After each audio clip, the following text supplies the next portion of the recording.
country, friend, is this? This is Illyria, lady. And what should I do in Illyria? My brother Sebastian. He is in Elysium. Perchance he is not drowned. What think you, lady? It is perchance that you were saved. Oh, my poor brother. And so, perchance, may he be. Is one. Viola from Messaline. She and her twin brother Sebastian have been parted by the shipwreck. So now she's homeless, dispossessed, alone in a strange land. I give what help I can. Tell her what she needs to know, where she is, who rules here, Orsino, noble duke, and what most she needs to know, the local gossips. How Orsino is in love with the lady Olivia, my mistress, who spurns his every message. She'll hear no word of love from him, from anyone. She's mourning the loss of her dear brother. That's 2 brothers lost. And Viola, she asked me for more help. I pray you, conceal me what I am, and I'll present me at Orsino's court. Dressed as a boy, to take a chance to serve the noble duke, and see what chance pays back to her. We'll now go to prepare for that. You, wait here, meet Orsino himself.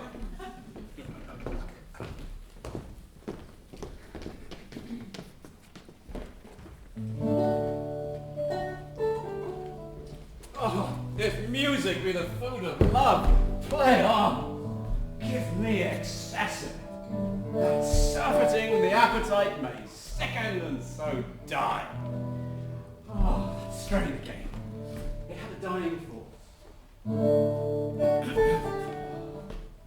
It came on my ear like the sweet sound that breathes upon a bank of violets, stealing in living odour.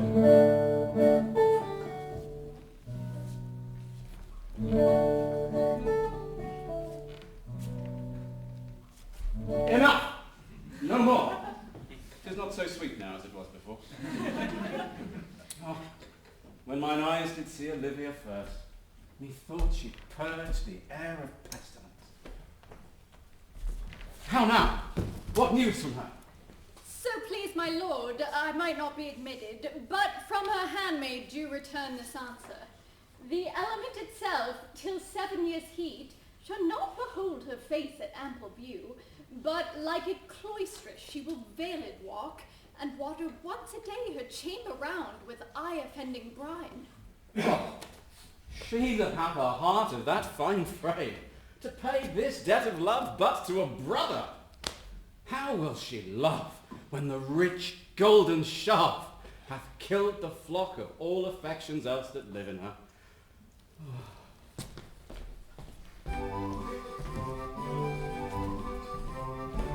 What a plague means my niece to take the death of her brother thus?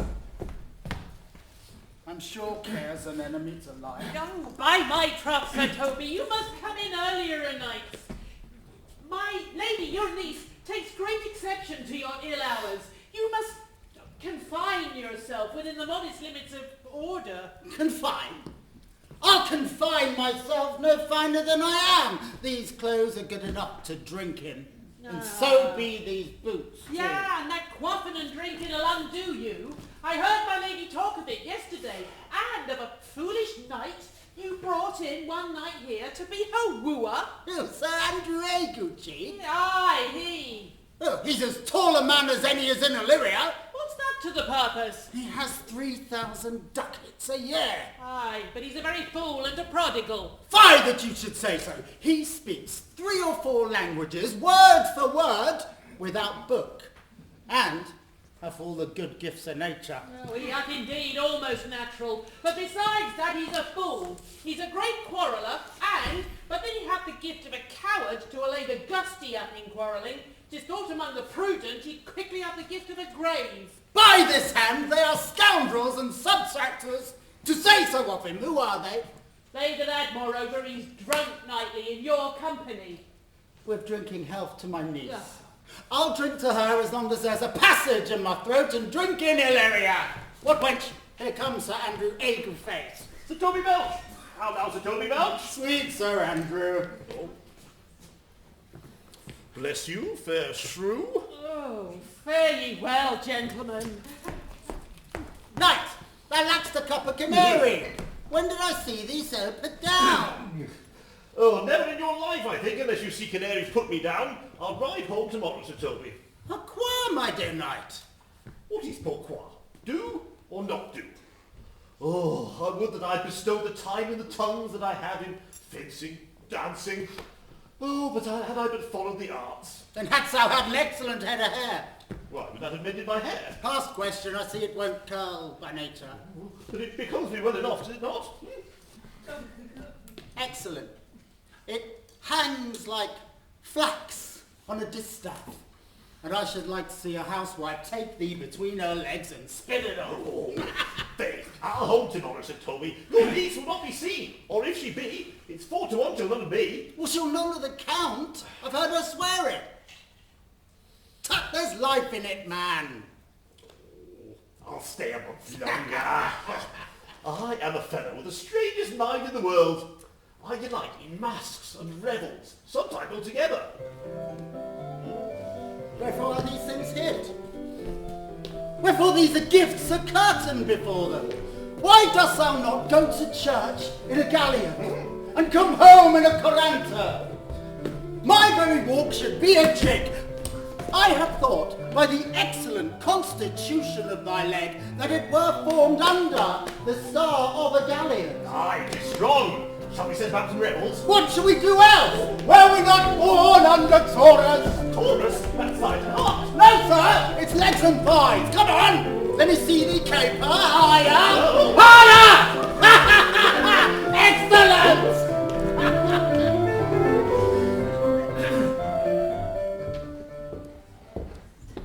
Here's Viola again, now called Cesario. Cesario, and now employed in the Duke's court, where he has been made most welcome. If the Duke continues his favours towards you, Cesario, you are like to be much advanced. He hath known you but 3 days, and already you are no stranger. Here comes your lord now. You must away. Cesario! I have unclasped to thee the book, even of my secret soul. Therefore, good youth, address thy gate unto her. Be not denied access. Stand at her gates, and tell them there thy fixed foot shall grow till thou have audience. Sure, my noble lord. If she be so abandoned to her sorrow, as it is spoke, she never will admit me. Be clamorous, and leap all civil bounds, rather than make unprofited return. Say I do speak with her, my lord. What then? Oh, then unfold the passion of my love. It shall become thee well to act my woes. She will attend it better in thy youth. I think not so, my lord. Dear lad, believe it, for they shall yet belie thy happy years that say thou art a man. Why, Diana's lip is not more smooth and rubious. Thy small pipe is as the maiden's organ, shrill and sound, and all is semblative of woman's part. I know thy constellation is right apt for this affair. Prosper well in this, and thou shalt live as freely as thy lord, to call his fortunes thine. I will do my best to woo your lady.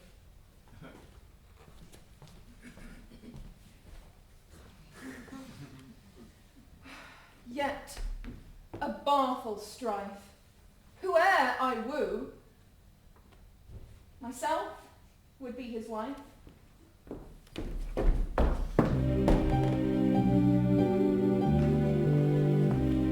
The Lady Olivia's house. And here's the lady herself, languid, mournful, in no mood for visitors. A song.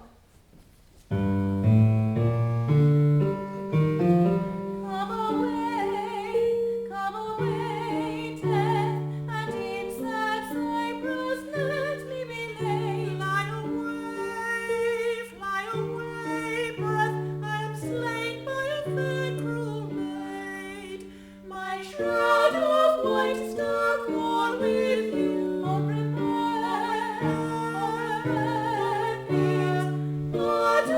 doth no one so truly share it, share it.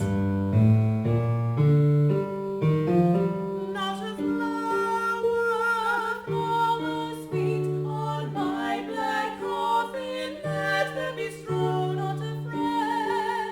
Not a friend, greet my poor corpse where my bones shall be thrown. A thousand sighs to say, lay me where, lay me where. Sad true lover, never find my grave to weep there, to weep there.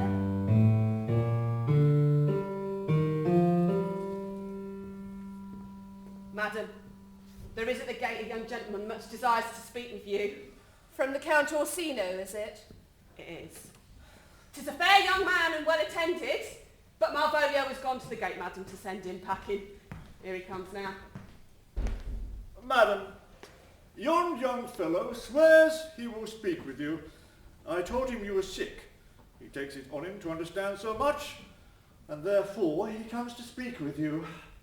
I told him you were asleep.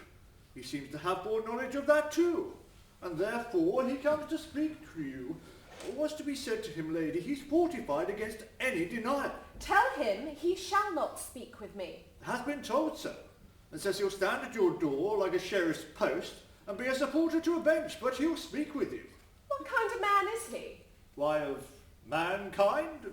What manner of man? Oh, very ill-mannered. He'll speak to you, will you or no? Of what parentage and years is he? Not yet old enough for a man, nor young enough for a boy, as a squash is before 'tis a pease cod, or codling when 'tis almost in an apple. 'Tis with him in standing water between boy and man. He's very well favoured and speaks very shrewishly. One would think his mother's milk were scarce out of him. Let him approach. Come, give me my mask. Throw it over my face. We will once more hear Orsino's embassy.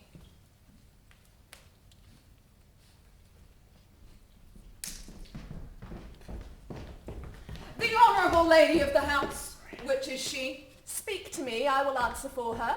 Your will? Most radiant, exquisite, and unmatchable beauty.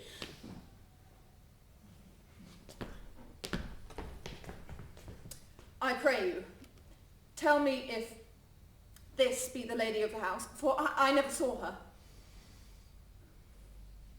I would be loath to cast away my speech, for besides that it is excellently well penned, I have taken great pains to con it. Are you the lady of the house? I am. I will on with my speech in your praise. I pray you keep it in. I heard you were saucy at my gates, and allowed your reproach rather to wonder at you than to hear you. If you be not mad, be gone. If you have reason, be brief. Tell me your mind. It alone concerns your ear. I hold the olive in my hand. My words are as full of peace as matter. Yet you began rudely. What are you? What would you? The rudeness that hath appeared in me I have learned from my entertainment. What I am and what I would are as secret as maidenhead. To your ears, divinity. To any others, profanation. Give us the place alone. We will hear this divinity. Now, sir, what is your text? Most sweet lady. A comfortable doctrine, and much may be said of it. Where lies your text? In Orsino's bosom. In his bosom?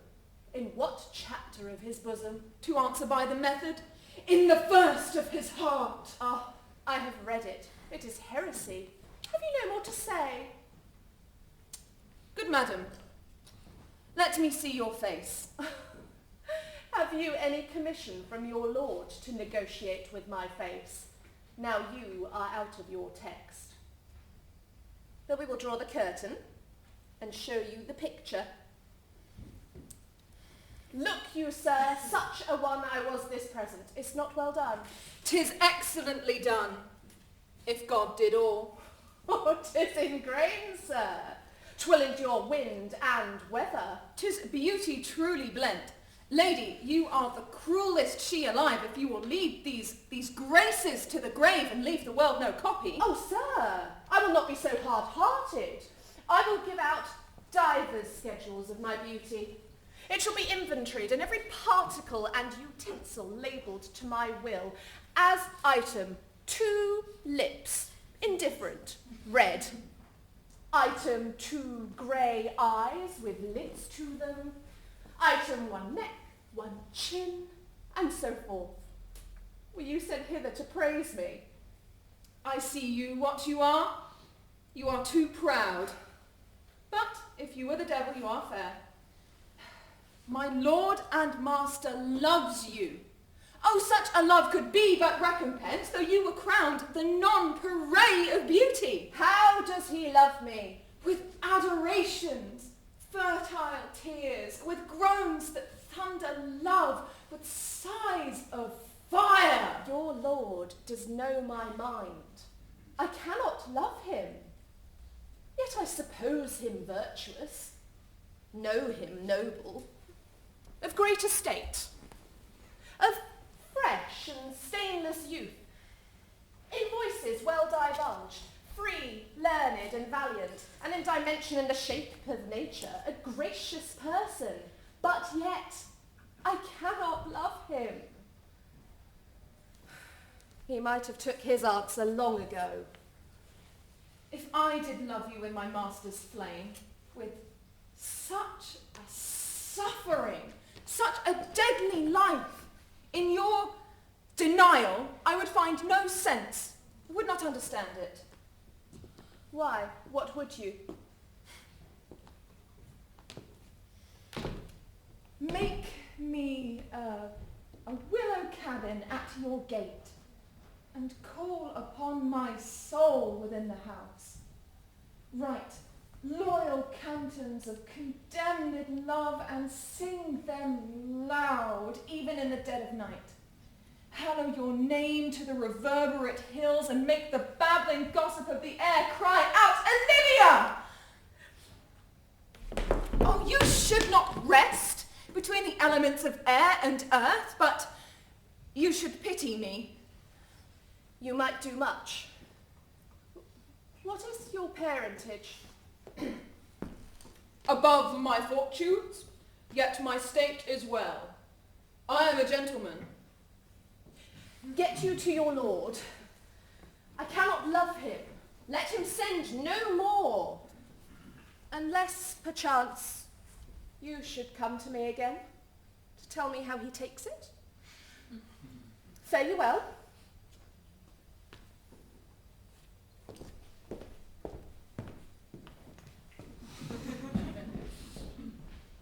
What is your parentage? Above my fortunes, yet my state is well. I am a gentleman.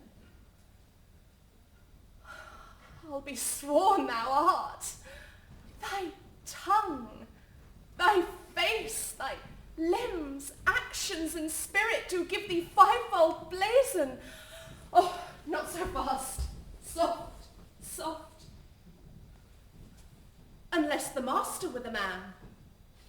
Oh, how now? Even so quickly might one catch the plague. Methinks I feel this youth's perfections creep in at mine eyes with an invisible and subtle stealth. Well, let it be. What ho, Malvolio? Madam. Run after that same peevish messenger, the county's man. He left this ring behind him. Would I or not, tell him I'll none of it. Desire him not to flatter with his lord, nor hold him up with hopes. I am not for him.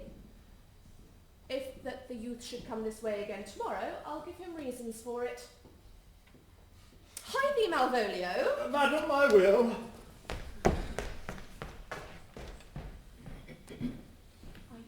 I know not what, and fear to find. Mine eyes too great a flatterer for my mind. Fate, show thy force! Ourselves we do not owe. What is decreed must be, and be this so.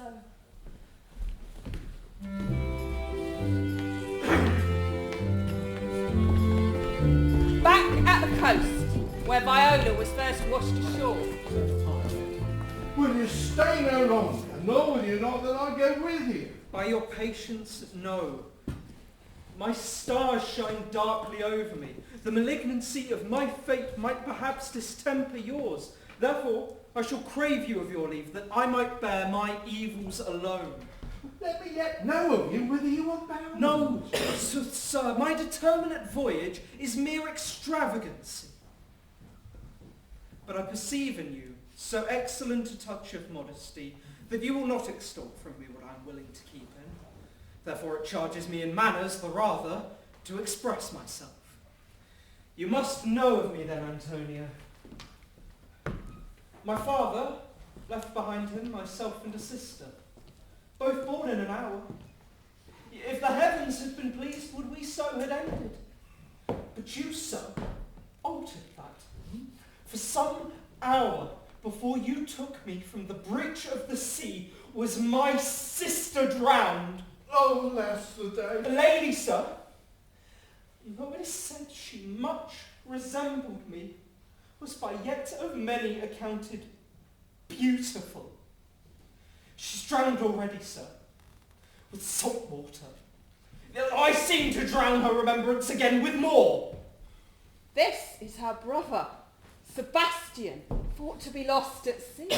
Pardon me, sir, your bad entertainment. If you will not murder me for my love, let me be your servant. You will not undo what you have done. That is, kill him whom you recovered. Desire it not. I am bound for Count Orsino's court. Farewell. The gentleness of all the gods go with you. I have many enemies at Orsino's court, else will I very shortly see thee there. But, come what may, I do adore thee so. The danger shall seem sport, and I will go. Meanwhile, Sir, were you not even now with the Countess Olivia? Even now, sir? She returns this ring to you, sir. You might have saved me my pains to have taken it away yourself. She adds, moreover, that you should put your lord into a desperate assurance you'll none of him. Oh, and one thing more, that you never be so hardy to come again in his affairs, unless it be to report your lord's taking of this. Receive it so. She took the ring of me? Oh, none of it. Come, sir, you peevishly threw it to her, and her wish should be so returned. If it be worth stooping for, there it lies in your eye. If not, let it be his that finds it.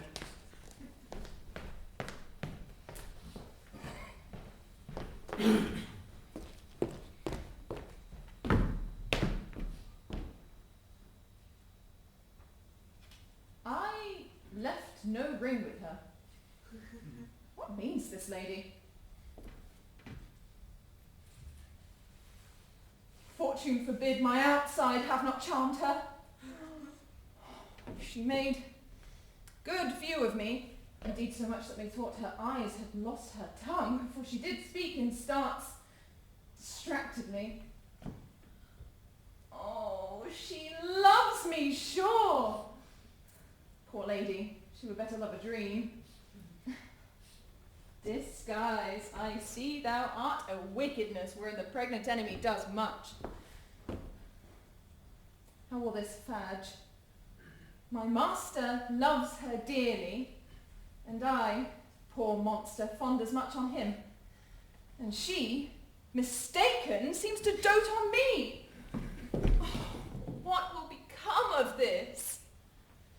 As I am man, my state is desperate for my master's love.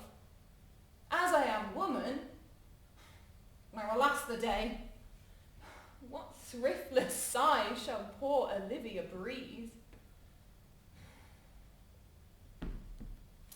O time, thou must untangle this, not I. It is too hard a knot for me to untie.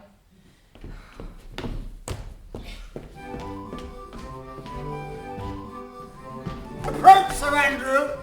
Not to be abed after midnight is to be up betimes, I guess. Nay, by my troth, I know not, but I know. To be up late is, to be up late. Listen.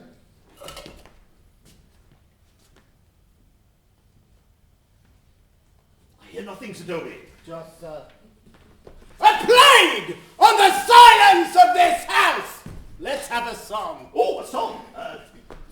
Hold thy peace, thou knave, I prithee. Hold thy peace, thou knave. And you. Hold thy peace, thou knave, I prithee. Hold thy peace, thou knave. And again. Hold thy peace, thou knave, I prithee. Hold thy peace, thou knave. What a caterwauling do you keep here? If my lady hath not called up her steward Malvolio and bid him turn you out of doors, never trust me. Tilly Valley, am I not of her blood? Hold thy peace, thou knave, I prithee. Hold thy peace, thou knave, and again. Hold thy peace, thou knave, I prithee. Quiet! My masters, are you mad, or what are you? Have you not the wit, manners, nor honesty, but to gabble like tinkers at this time of night? Do you make an alehouse of my lady's house? Did you squeak out of your cosy catches without mitigation or remorse of voice? Have you no respect of place, persons, nor time in you? Oh, we did keep time, sir, in our catches. Snack up! Sir Toby, I must be round with you. My lady bade me tell you that whilst she harbours you as her kinsman, she is nothing allied to your disorders. If you can separate yourself from your misdemeanours, you are welcome to the house. If not, and it would please you to take your leave of her, she is very willing to bid you farewell. Dost thou think, because thou art virtuous, that there shall be no more cakes and ale? Go, sir! Rub your chain with crumbs! A stoop of wine, Maria. Mistress Mary, if you prize my lady's favour at anything more than contempt, you would not give means to this uncivil rule. She shall know of it by this hand. Go shake your ears. Sweet Sir Toby, be patient for tonight. Since the youth of the Count's was today with my lady, she is much out of quiet. As for Monsieur Malvolio, let me alone with him. If I do not gull him into a nay word and make him a common recreation, do not think I have wit enough to lie straight in my bed. I know I can do it. Possess us, tell us something of him. Well, the devil a Puritan he is, or anything constantly, but a time pleaser, an affectioned ass who cons state without book, and utters it by great swathes. The best persuaded of himself, so crammed as he thinks with excellencies, that 'tis his grounds of faith that all that look on him love him. And on that vice in him will my revenge find notable cause to work. What wilt thou do? I will lay in his path some obscure epistles of love, wherein, by the colour of his beard, the shape of his leg, and the manner of his gait, the expression of his eye, forehead, and complexion, he shall find himself most feelingly personated. I can write very like my lady, your niece. On a forgotten matter, we can scarce make distinction of our hands. Excellent. I smell a device. Yeah, I have it in my nose too. He shall think by the letters that thou wilt drop that they're from my niece, and that she is in love with him. My purpose is indeed a horse of that colour. Oh, 'twill be admirable. Yeah, sport royal, I warrant you. I know my physic will work with him. But tonight to bed? Oh, and dream on the event. Farewell, gentlemen. Good night, Penthesilea. Before me, she's a good wench. She's a beagle, true bred, and one that adores me. What of that? I was adored once too. Let's to bed, Knight. Thou hast need to send for more money. I'll go burn some sack. It's too late to go to bed now. Come on, Knight. Come on, Knight. Oh. Well, that is found in my Oh, come hither, boy. Once more, Cesario, get thee to yon same sovereign cruelty. Tell her my love, more noble than the world, prizes not quantity of dirty land. But if she cannot love you, sir... I cannot so be answered. Sooth, but you must. Say that some lady, as perhaps there is, hath for your love as great a pang of heart as you have for Olivia. You cannot love her. You tell her so. Must she then not be answered? There is no woman's sides can bide the beating of so strong a passion as love doth give my heart. No woman's heart so big to hold so much, but mine is all as hungry as the sea, and can digest as much. Make no compare between that love a woman can bear me, and that I owe Olivia. Aye, but I know What dost thou know? too well what love women to men may owe. In faith, they are as true of heart as we. My father had a daughter loved a man, as it might be, perhaps, were I a woman, I should your lordship. And what's her history? A blank, my lord. She never told her love, but let concealment, like a worm in the bud, feed on her damask cheek. She pined in thought, and with a green and yellow melancholy sat like patience on a monument, smiling at grief. Was this not love indeed? We men may say more, swear more, but indeed our shows are more than will. For still we prove much in our vows, but little in our love. Died thy sister of her love, my boy? I am all the daughters of my father's house. And all the brothers too. And yet I know not. Sir, shall I to this lady? Aye, that's the theme. To her in haste. Give her this jewel. Say my love can give no place, bide no deny.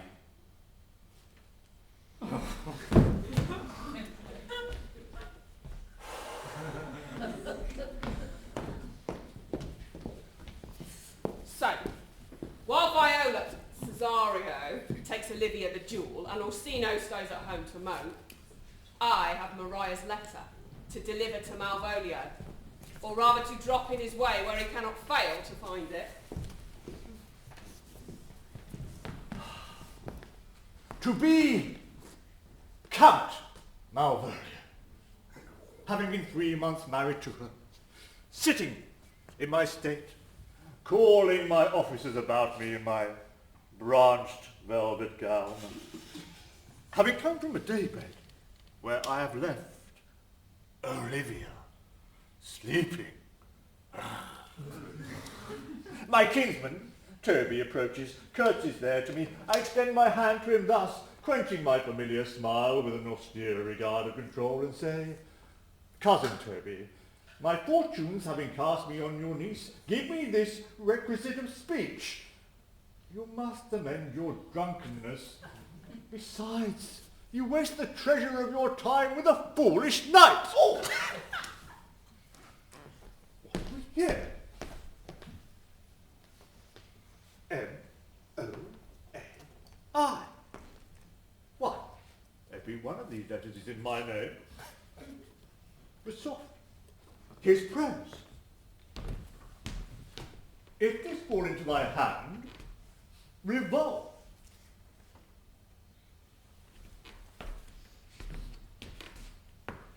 In my stars I am above thee. But be not afraid of greatness. Some are born great, some achieve greatness, and some have greatness thrust upon them. Thy fates open their hands. Let thy blood and spirit embrace them, and to endure thyself to what thou art like to be, cast thy humble slough and appear fresh. Be opposite with a kinsman, surly with servants, let thy tongue tang arguments of state. Put thyself into the trick of singularity. She thus advises thee that sighs for thee. Remember who commended thy yellow stockings and wished to see thee ever cross-gartered. And so remember. Go to. Thou art made if thou desirest to be so. If not, let me see thee a fellow of servants, and not worthy to touch fortune's fingers. Farewell, she that would alter services with thee, the fortunate unhappy. This is open. I will be proud. I will read politic authors. I will baffle Sir Toby. I shall wash off gross acquaintance. I will be point device, the very man for every reason excites me to this. My lady loves me! She did commend my yellow stockings of late, and praise my leg being cross-gartered. I thank my stars, I am happy. I will be strange, yellow-legged, and cross-gartered, even with the swiftness of putting on. Oh, Jove, my stars be praised. But here's a postscript. Thou canst not choose but know who I am. If thou entertainst my love, let it appear in thy smiling. Thy smiles become thee well. Therefore in my presence still smile, dear my sweet, I prithee. Jove, I thank thee. I will smile. I will do everything that thou wilt have me.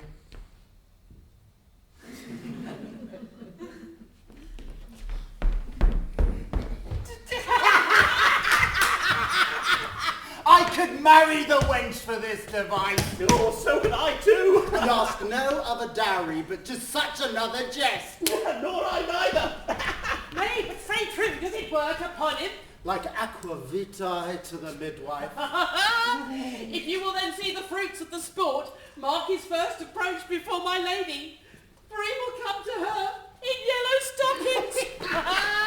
And 'tis a colour she detests, and cross-gartered, a fashion she abhors. And he will smile upon her, which will now be so unsuitable to her disposition, being addicted to a melancholy as she is, that it cannot but turn him into a notable contempt. If you will see it, follow me. To the gates of Tartar, my most excellent double of wit. See who comes here. It is the lady you would love, and the girl, boy, from Orsino's court. Let's hide. Madam, I have come to whet your gentle thoughts on Count Orsino's behalf. Oh, by your leave, I pray you, I bade you never speak of him again. Stay, prithee. Tell me what thou thinkst of me. That you do think you are not what you are. If I think so, I think the same of you. Then think you right. I am not what I am. Why would you wear as I would have you be? Would it be better, madam, than I am? I wish it might, for now I am your fool. Cesario. By the roses of the spring, by maidhood, honour, truth, and everything, I love thee, so that maugre all thy pride, nor wit nor reason can my passion hide. By innocence I swear, and by my youth, I have one heart, one bosom, and one truth, that no woman has, nor never none shall mistress be of it, save I alone. And so Adieu, good madam. Nevermore will I to you my master's tears deplore. Oh, yet come again, for thou perhaps mayst move that love which now abhors to like his love. Oh.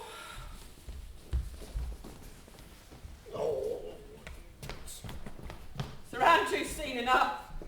The lady's not in love with him, but she is in love with Viola. Cesario! Orsino's servant. A servant. That's enough to make him pack and leave. But it suits Sir Toby better to make him stay. She did show favour to the boy only to provoke your jealousy, to put fire in your heart and brimstone in your liver. You should then have banged the youth into dumbness. Now is not the time to pack and run. Now's the time to challenge. Challenge? Challenge Cesario to a fight, a duel with swords. Hurt him in 11 places. Go now, Sir Andrew. Write your challenge and write it with a martial hand. Because and brief. We shall have a rare letter from him. We shall. Oh, look where the sweetest bed of mine comes. If you desire the spleen and will laugh yourself into stitches, follow me, he's in yellow stockings. And cross-gartered. Oh, most villainously. He doth obey every point of the letter. You have not seen such a thing as this. I cannot forbear hurling things at him. I know my lady will strike him, and if she do, he'll smile and take for a great favour. Come, bring us where he is! I would not by my will trouble you, but since you make a pleasure of your pains, I will no further chide you. I could not stay behind you. My desire more sharp than filed steel did spur me forth. And not all love to see you, but jealousy what might befall your travel, being skilless in these parts. My willing love, the rather by these arguments of fear, set forth in your pursuit. My kind Antonio, I can no other answer make but thanks.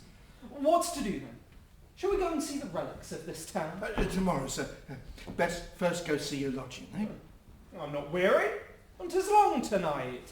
Come on, what say you? Shall we satisfy our eyes with the memorials and things of fame that do renown this city? Would you pardon me? I do not without danger walk these straits. Indeed, if I am taken in this place, I shall pay dear. Oh, do not walk then too open. Oh, it doth not fit me. Hold, sir. Here's my purse. In the south suburbs, at the Elephant, is best to lunch. I shall bespeak our diet whilst you beguile the time and feed your knowledge with viewing of the town. There you shall have me. But why I your purse? Happily your eyes shall light upon some toy you have desire to purchase, and your store, I think, is not for idle markets, sir. Be your purse bearer and leave you for an hour. To the Elephant! I do remember. Where's Malvolio? He is sad and civil and suits well for a servant with my fortunes. Where is Malvolio? He's coming, madam, but in a very strange manner. He is sure possessed, madam. Why, what's the matter? Does he rave? No, madam, he doth nothing but smile. Your ladyship were best to have some guard about you if you come, for sure the man's tainted in his wits. Send him hither. I am as mad as he, if sad and merry madness be.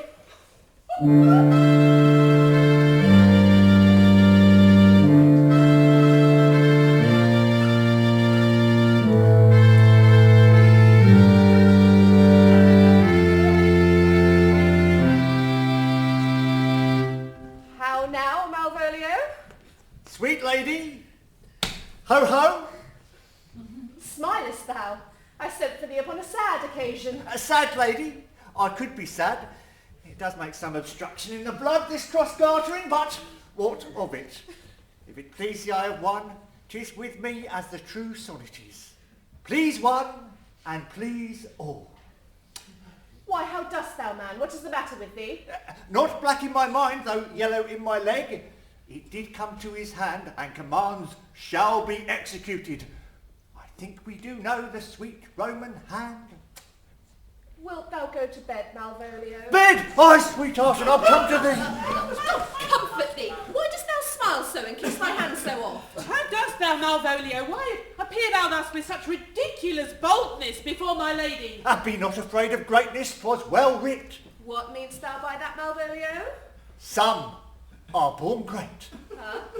Some achieve greatness. What sayest thou? And some have greatness thrust upon them. Heaven restore thee. Remember who commended thy yellow stockings? Thy yellow stocking. And wish to see thee ever cross-gartered? Cross-gartered? Go to, thou art made if thou desirest to be so. Why, this is very midsummer madness. Good Maria, let this fellow be looked to. Where is my cousin Toby? Let some of my people have a special care of him. I would not have him miscarry for the half of my dowry. Special care from Sir Toby. Take him and hold him. I shall be with him anon. No, wait, no! Here's more matter for a May morning.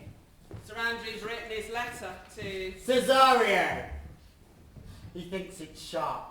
A spicy challenge with vinegar and pepper in it. In fact, it's tame. Well, you see, I haven't delivered it. Instead, he's issued the challenge by word of mouth. A duel with swords.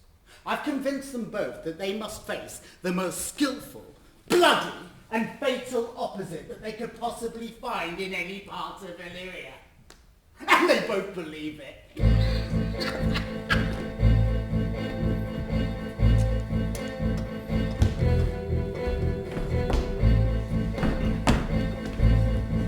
Ding ding! So here they come to face the fight. Both so fearful they could kill one another with a look. Come on then! Wow, wow, wow, wow! And here's Antonio, Sebastian's friend. And here's Sebastian, in trouble. Or so he thinks. Great cries of confusion. Officers! Officers! Antonio, I arrest thee at the suit of Count Orsino. You do mistake me, sir. No, sir, no, Jot. I know your favour well, though now you have no sea cap on your head. Take it away. I must obey. This comes of seeking you. But there's no remedy. I shall answer it. What will you do now that my necessity makes me to ask you for my purse? It grieves me much more for what I cannot do for you than what befalls myself. You stand amazed, but be of comfort. Come, sir, away. I must entreat you for some of that money. What money, sir? For the fair kindness you have shown me here, and part being prompted by your present trouble, out of my lean and low ability, I'll lend you something. My having is not much. Hold, here's half my copper. Will you deny me now?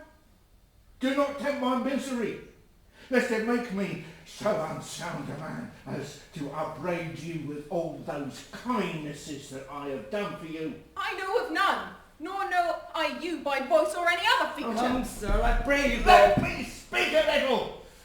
This youth that you see here, I snatched one half out of the jaws of death, relieved him with such sanctity of love, and to his image which methought did very most venerable worth, did I devotion. Now, what's that to us? The time goes by. Away! Oh, how vile and idle proves this God.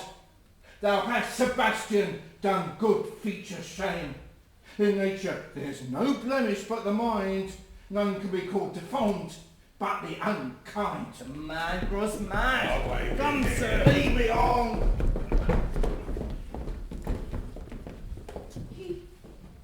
He named Sebastian. I, my brother, know yet living in my class. Even such and so in favour was my brother that he went in this fashion, colour, ornament for him. I imitate. Oh, if it prove tempests are kind and salt waves fresh in love. A very dishonest and paltry boy. and more a coward than a hare. His dishonesty appears in him leaving his friend here in necessity and denying him. Say, after him again and beat him. Do, cuff him soundly. Here he is. Now, sir, have I met you again? There's you. Why, There's thee! And down! And down! Are all the people mad? Hold, sir, or I'll throw your dagger over the house. Hold, sir. No! Come on. Let go thy hand! I will not let you go. Come on, sir, put up your iron. You're well fleshed. I will be Come on. free! No! What wouldst thou now? If thou wouldst take me further, draw thy sword. What I must have an ounce or two of this Malapert blood from you! Dog! Hold, Toby! On thy life I charge thee, hold! Madam. Will it be ever thus? Ungracious wretch! Fit for the mountains and the barbarous caves where manners ne'er were preached! Out of my sight! Be not offended, dear Cesario! Roots be gone! I prithee, gentle friend, let thy fair wisdom and not thy passion sway in this uncivil and unjust extent against thy peace. Go with me to my house, and hear thou there how many fruitless pranks this ruffian hath botched up, that thou thereby mayst smile at this. Thou shalt not choose but go. Do not deny. Beshrew his soul for me. He started one poor heart of mine in thee. What relish is this? How runs the stream? Or am I mad? Or else this is a dream? Let still my fancy be in least steep? Or if it be thus to dream, still let me sleep. Nay, come, I prithee. Would thou be ruled by me? Madam, I will. Say so, and so be. Now it's quickening. People meet, paths cross.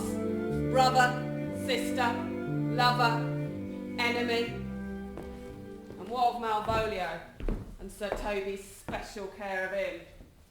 Well, Sir Toby's idea of special care was to have him bound, cast into darkness, and locked in a cell, where he's been ever since, mocked and tormented, driven to the very edge of madness, his world turned upside down.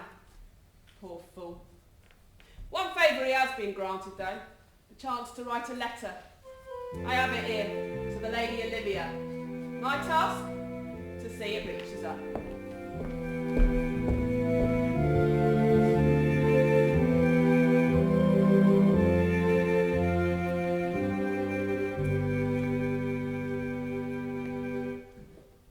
This is the air. That is the glorious sun. This, the pearl she gave to me. I do feel it and see it. And though it is wonder that enwraps me thus, yet 'tis not madness. Where's Antonio then? I could not find him at the Elephant, and yet there he was.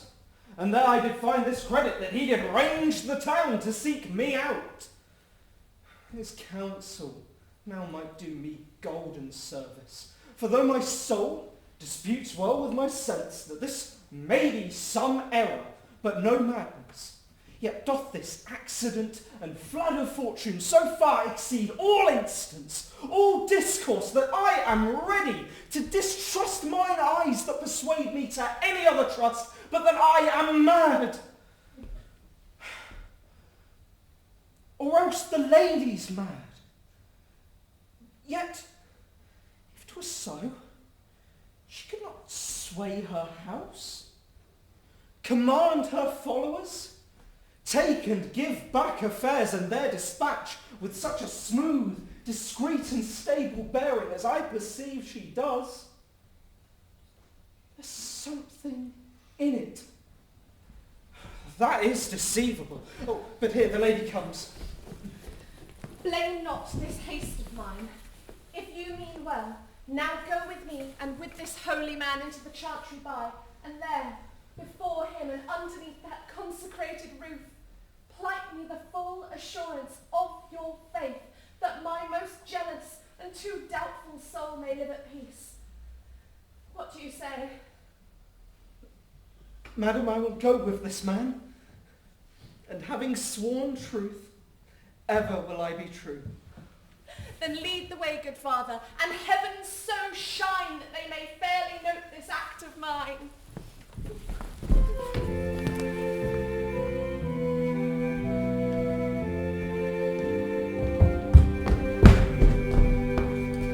Here comes the man, sir, that did rescue me. That face of his I do remember well. Yet when I saw it last, it was besmeared as black as Vulcan in the smoke of war. A baubbling vessel he was captain of. What's the matter? Orsino, this pirate is Antonio. Here in the streets, despot of shame and state, in the private brabble did we apprehend him. He did me kindness, sir, drew upon my side, but in conclusion put strange speech upon me. I know not what it was, but distraction? Orsino, noble sir, a witchcraft drew me hither, that most ungrateful boy there by your side. From the rude sea's enraged and foamy mouth did I redeem. The rack past hope he was, his life I gave him, and did thereto add my love without retention or restraint, all his in dedication. For his sake did I expose myself pure for his love, drew to defend him when he was beset. He did deny me my own purse, which I had recommended for his use but half an hour before. How can this be? When came he to this town? But today, sir, and for 3 months before, no interim, not a minute's vacancy, both day and night did we keep company. Fellow, thy words are madness. 3 months this youth hath tended upon me. But more of that anon. Take him aside. Cesario, you do not keep promise with me. Madam? Gracious Olivia. What do you say, Cesario? Good my lord. My lord would speak. My duty hushes me. If it be aught to the old tune, my lord, it is as fat and fulsome to mine ear as howling after music. Still so cruel. Still so constant, lord. To what? Perverseness? Even what it please, my lord, that shall become him. Why should I not? Had I the heart to do it? Like to the Egyptian thief at point of death, kill what I love.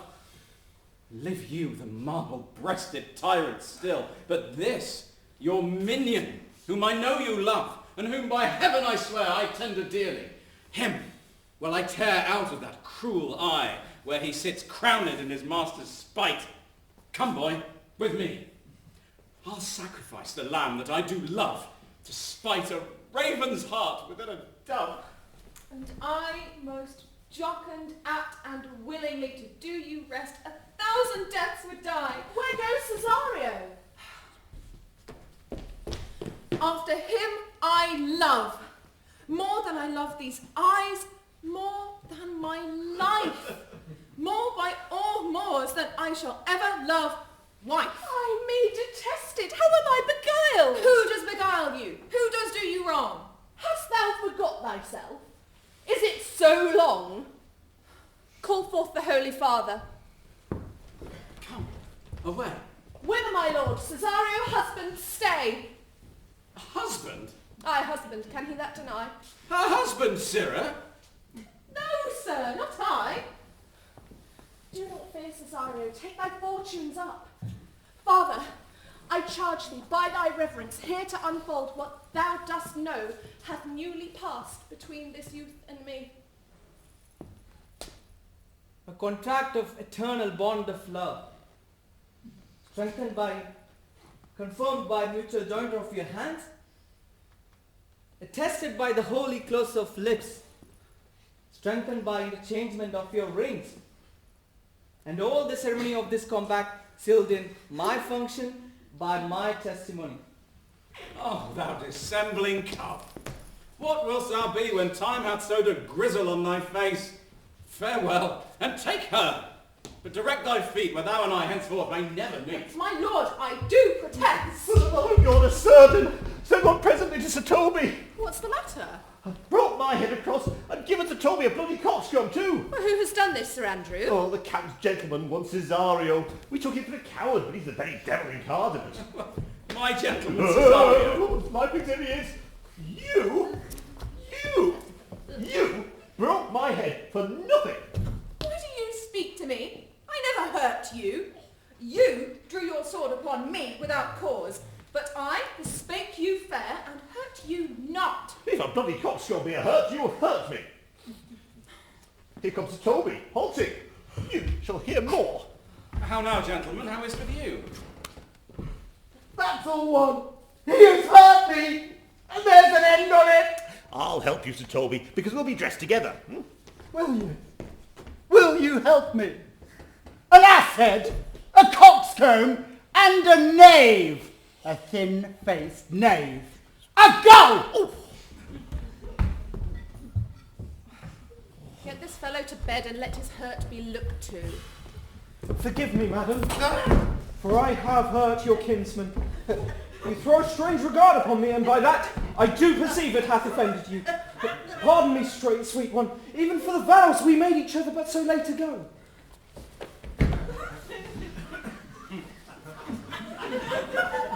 One face, one voice, one habit, and two persons. A natural perspective this is and is not. Antonio! Oh, my dear Antonio, how the hours have racked and tortured since I left thee. Sebastian, are you? Fearest thou that, Antonio? Have you made division of yourself? An apple cleft in two is not more twin than these two creatures. Which one is Sebastian? Most wonderful. Do I stand there? I never had a brother.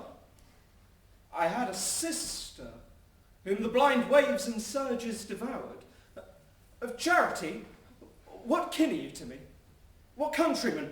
What name? What parentage? Of Messeling. My father was Sebastian.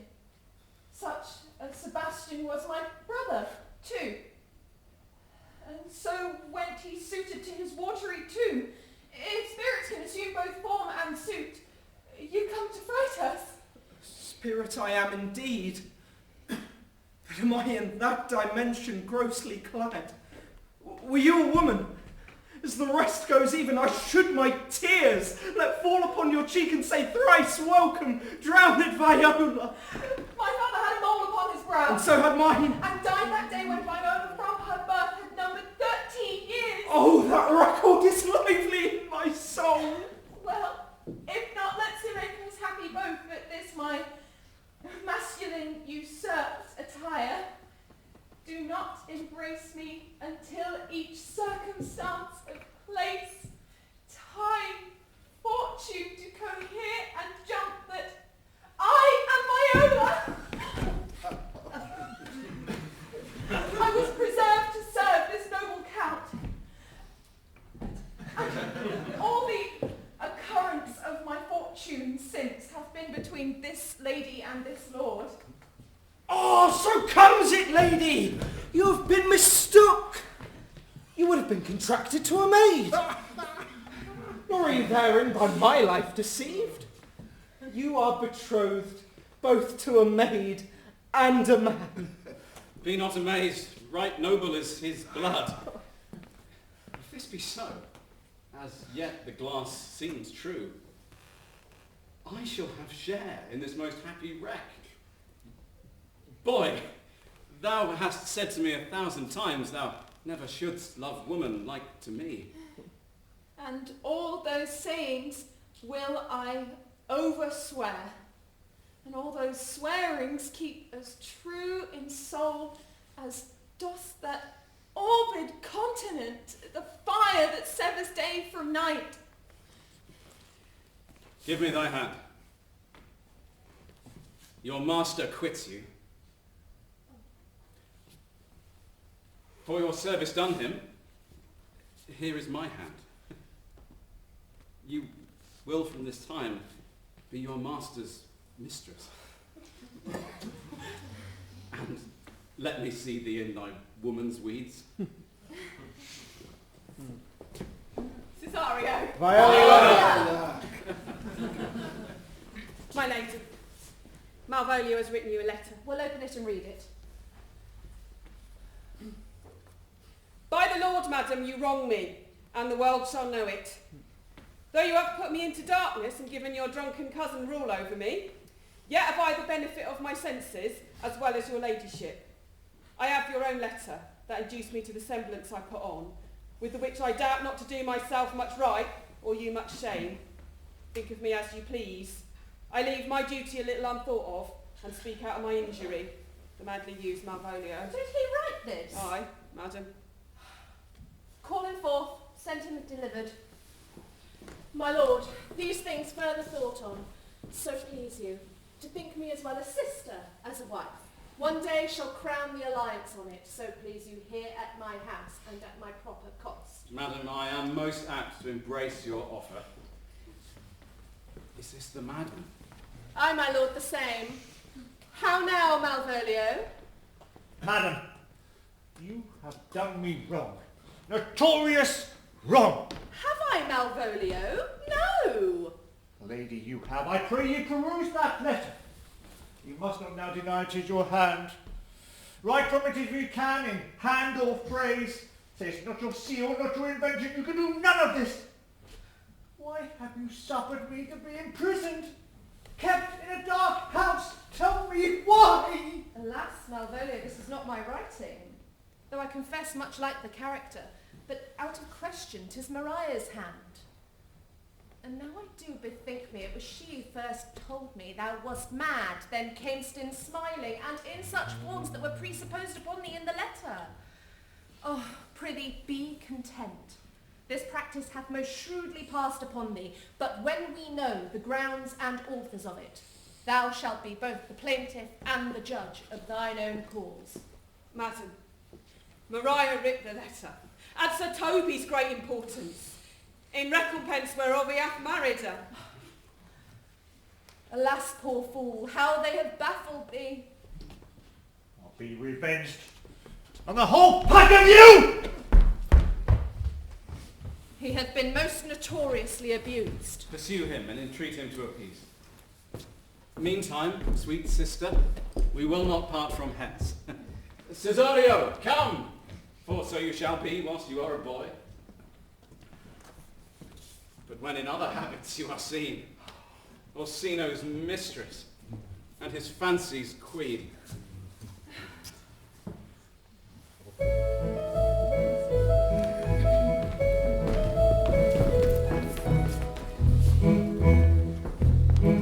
Mistress mine, where are you roaming? Oh, stay here, your true love's coming, that can sing high And lo, trip no further, pretty sweeting. Journeys ending, lovers meeting. Every wise man's son doth know what is love. 'Tis not hereafter, present mirth, of present laughter.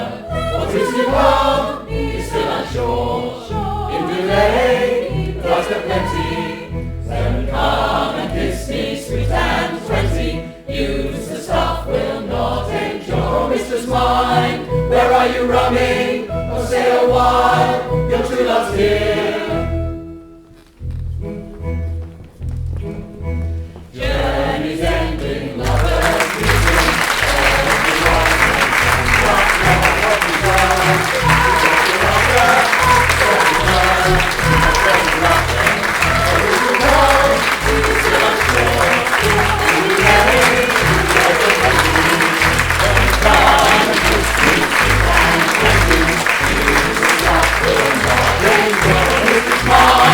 Where are you running? Oh, stay a while, your true love's here.